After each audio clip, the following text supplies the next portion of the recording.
contente de vous retrouver pour cette 11e et 12e journée de Transat Jacques Vabre. Alors oui, ce format est un petit peu particulier puisque je groupe 2 journées en une seule. Allez, c'est parti! Commençons par les Ocean 50 qui touchent enfin les Alizés pour descendre vers le Cap Vert et enrouler leur waypoint. On peut commencer par déplorer l'abandon de Primonial, l'Ocean 50 de Sébastien Rogue, le tenant du titre, et de son co-skipper Jean-Baptiste Gelé. Alors Sébastien et Jean-Baptiste ont dû faire escale vers Lorient le mardi 7 novembre, on s'en souvient très bien, elles avaient un problème de flotteur bâbord.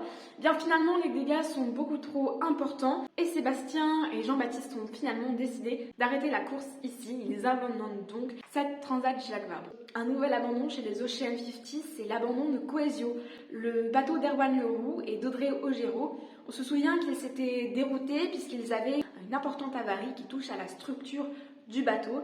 Ils pensaient réparer et pouvoir partir aujourd'hui à midi. Malheureusement, ce n'est pas le cas. Et Erwan a appelé la direction de course pour leur annoncer que finalement, le bateau ne serait pas prêt et que donc c'était un abandon pour cette Transat Jacques Vabre. Donc, chez les Ocean 50, il ne reste plus que 3 bateaux actuellement en course. Je parle de Viabilis Océan, je parle de Réalité et de Solidaire en peloton. Et d'ailleurs, voici des nouvelles de ces derniers. On a le pilote. Le coude sur la portière, la vitre abaissée pour le péage, direction le sud. Bon, nous sommes le jeudi 9 sur Solidaire en peloton. Allez, apparemment c'est le Jab qui nous envoie faire les Alizés. Madère là-bas 50 000. Et tout se passe plutôt très bien. Et un signe que c'est la bonne route, c'est qu'on a vu notre premier poisson volant. Ce sera pas le dernier, donc on va faire gaffe à se protéger parce qu'il doit être dangereux. Allez, chaud! Pour les classes 40, c'est le Galet qui se déroute vers Cascaille. Et d'ailleurs, je vais vous laisser Fabien Delahaye et Corentin Douguet, ses skippers, vous expliquer toute cette situation. Bonjour à tous, bienvenue à bord de Le Galet. C'est pas une vidéo habituelle ce matin. Comme vous voyez, à la côte derrière nous, on arrive à Cascaille, à côté de Lisbonne, pour essayer de réparer notre beau classe 40 Le Galet qui est endommagé dans la structure avant.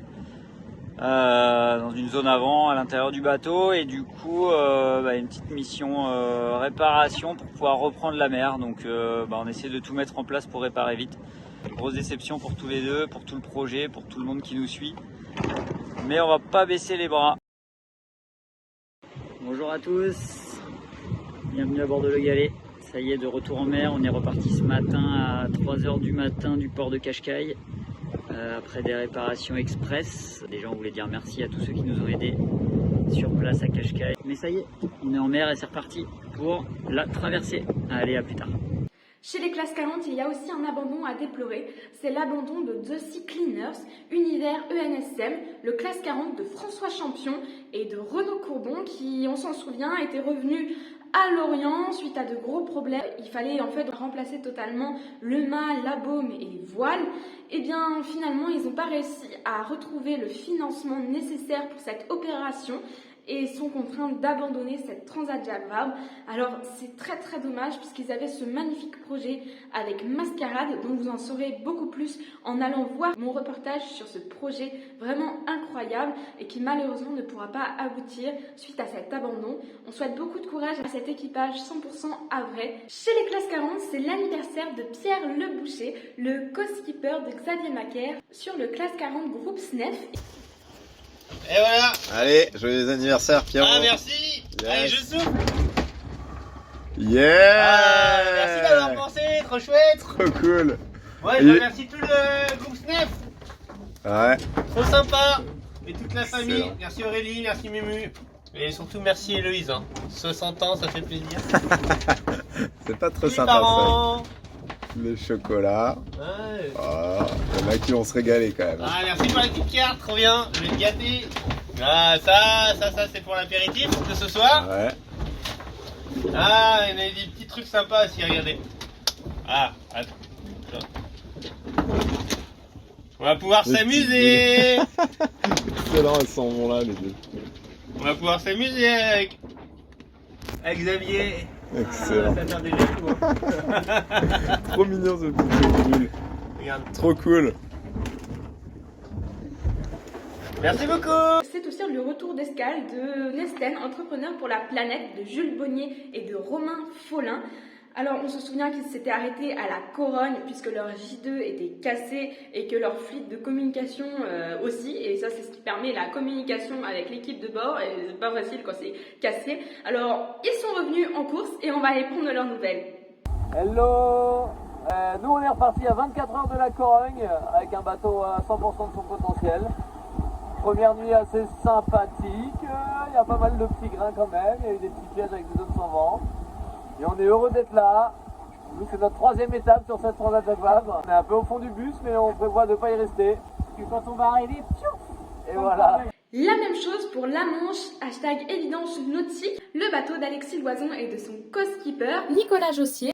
Et d'ailleurs, ils vont nous raconter comment ce retour de course s'est effectué après cet arrêt d'urgence, puisqu'en effet, Alexis s'est fracturé la main. Alexis est blessé, donc on se partage les tâches de ce côté-là. C'est-à-dire que je m'occupe de tout et lui de la ça le fait. Voilà. Qu'est-ce que tu veux dire aux petits copains, Alex, qui sont loin devant? De nous attendre. Ce serait quand même sympa de leur part. On était bien tous ensemble. Voilà, j'espère que vous nous avez tous entendus. Attendez-nous, on arrive. Puis détour maintenant chez Sifrigo Sogestran, le bateau du duo 100% Havrais, Cédric Château et Guillaume Pirouel. Je crois qu'ils ont 2-3 choses à bricoler à bord, on va voir comment ça se passe. Meilleur bricoleur, Monsieur Guillaume Pirouel, qui vient de faire une réparation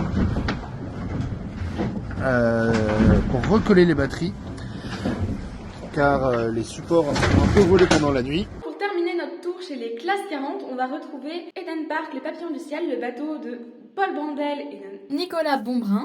D'ailleurs, c'est le moment de toilette pour Paul. Voilà, en d'autres temps, on appellerait ça la toilette du chat. Là, on est sur un bateau. On n'a pas de douche. On a un petit peu de savon, mais il fait trop froid pour aller se laver à l'eau de mer. Du coup, on a des petites lingettes pour bébé qui n'abîment pas la peau et qui nous permettent de nous laver et de rester propre sans enlever trop les cirés. C'est quand même important de garder une bonne hygiène de vie. Très important. Des petits problèmes de peau. On se souvient de l'arrêt technique de Trim Control, le classe 40 d'Alexandre Le Gallais et de Carlo Vroom. Alors ils vont nous expliquer comment cette escale s'est passée et aujourd'hui comment ils ont réussi à reprendre le départ. Bon, alors, petite explication rapide. On n'a plus le balcon parce qu'il est là. Le bout dehors qui nous permet de tenir la voile d'avant est accroché sur le pont. Donc pour le moment, en fait, on va faire une escale technique. Alors on doit y rester 4 heures minimum. On doit avoir le temps de réparer. On va voir ce qu'on fait de ce balcon qui n'est pas très en forme. 9 heures plus tard, on a un nouveau balcon. Ils sont efficaces. Tout est remis. Un bout dehors. La voile va pouvoir être repliée parce que évidemment elle avait été rangée comme on pouvait quand elle a fini à l'eau. Mais allez, dans un quart d'heure, on reprend la route, retrouver les copains. Voilà reparti. Il est en pleine forme. On va pouvoir dormir un peu parce que l'année dernière a été courte et puis aujourd'hui la journée a été bien chargée. Donc on quitte Vigo. Ça y est. Et on va retrouver les copains. Un tour maintenant chez les IMOCA. Alors chez les IMOCA, on peut noter de suite un arrêt pour le duo de Yannick Bestaven et Julien Pulvé, les skippers à bord de Maître Coq. Yannick va nous expliquer pourquoi il s'arrête. Bonjour à tous, à bord de Maître Coq, on est bien déçus parce qu'on a déchiré notre grand voile. Dans le passage du front, la première nuit, Bretagne Nord, là il y a eu un front très fort. On a une grosse déchirure sur la chute de la grand voile à partir du rideau. Donc obligé de nous arrêter parce qu'on ne peut pas renvoyer plus de toiles. Et du coup, grâce au soutien de notre équipe technique, on va pouvoir mettre la GV en voilerie. On s'arrête du côté de Vigo. Et donc voilà, donc on est déçus parce qu'on était bien placés, mais impossible de continuer notre route comme ça. Et malheureusement, ce retour pour réparer la grand voile, il est définitif. En effet, Yannick et Julien ne reprendront pas la route sur cette Transat Jacques Vabre. Ils abandonnent avec Maître Coq. En faisant un tour pour vérifier que tout allait bien à bord du bateau et avant de repartir, eh bien, ils se sont aperçus que non, tout allait pas bien sur ce bateau. Une des cloisons structurelles de la soute avant eh bien, a cassé avec toute la pression qu'elle avait ces derniers jours à la suite des vitesses élevées et au choc répété après le passage de Ouessant. En fait, le bateau a été durement éprouvé. J'avais visité leur IMOCA, que je les avais interviewés. D'ailleurs, vous pouvez tout retrouver sur la chaîne YouTube. Et comme vous le savez sans doute, ça reste une nouvelle affluence particulièrement pour moi, puisque je connais bien Yannick et que j'ai rencontré Julien, que je m'entends très très bien avec toute l'équipe Maître Coq. Donc bon courage à toute l'équipe et puis à Julien et Yannick particulièrement.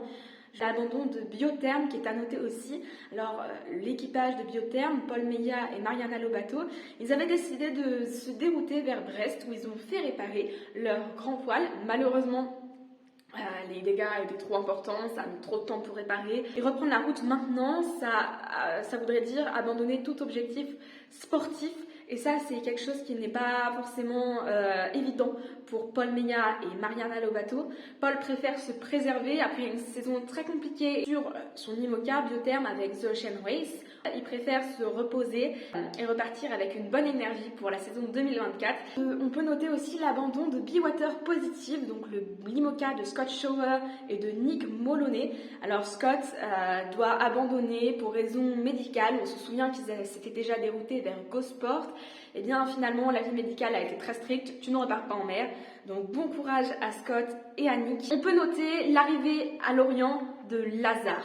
Lazare, l'IMOCA Rose à dérive de Tanguy Le Turquet et de Félix de Navacelle. Alors on se souvient qu'ils avaient eu des problèmes avec une voie d'eau à l'intérieur du bateau. D'ailleurs on va revoir ces images frappantes et alarmantes de Tanguy juste après la découverte de cette voie d'eau. Putain, c'est la guerre. On fait gîter le bateau pour pas que l'eau rentre par au vent. On est malade parce que c'est invivable là. Putain, ça fait chier. Pourquoi? Mais pourquoi? Allez, on va s'en sortir. On va sauver le bateau déjà et puis on verra pour le reste après. Soulagement ultime, ils sont bien arrivés à Lorient. Et ça, c'est quelque chose qui n'était pas gagné parce que le bateau aurait pu couler à tout moment. Ils sont arrivés à Lorient en entier, sains et saufs, avec le bateau pas plus amoché qu'au départ quand ils ont découvert la voie d'eau. On aurait pu penser qu'ils allaient abandonner, mais c'est mal connaître l'esprit Lazare. En effet, Tanguy a annoncé que finalement, non, on n'abandonne pas. C'est clair, il n'y aura plus d'objectifs sportifs à la clé. Mais par contre, un défi énorme pour l'équipe Lazare, remettre ce bateau en état en une semaine afin que Tanguy et Félix puissent repartir sur cette transat et arriver avant la clôture de la ligne d'arrivée, c'est-à-dire avant le 1er décembre. C'est une force incroyable que de pouvoir repartir et être résilient pour se dire que ok, c'est comme ça, maintenant on fait avec et puis on continue. Franchement, quelle force de caractère pour Tanguy, pour Félix et pour toute l'équipe Lazare. On est à fond derrière vous. Bon courage. On va faire un petit tour chez Romain Lutanasio et Loïs Béra à bord de l'IMOCA Fortinet Best Western. Je crois que là-bas ça frappe très fort et que pour ça il faut bien se protéger. Le bateau il prend des chocs mais c'est incroyable. On se claque le dos, le cou, les dents. Donc c'est casque obligatoire. Et bon, on est content que le jour se lève. Regardez ça. Une illustration assez atypique entre une pomme et des marins à bord d'Initiative Cœur par Sam Davis. Allez, on va voir ça. Regardez cette pomme. Je pense que nos corps ressemblent un petit peu la pomme qui a vécu les derniers 2 jours avec nous. Des nouvelles maintenant de Nexan Arifnet, l'IMOCA de Fabrice Amedeo et d'Andreas Baden. Le vent et la mer se sont calmés, du coup c'est hyper agréable cette nuit. Et qu'est-ce qu'on fait, Andreas? On dort comme des cochons. On dort comme des cochons. C'est chaud à bord, c'est maintenant que tout se joue entre le choix option nord et option sud. Et là on peut pas s'y dérober.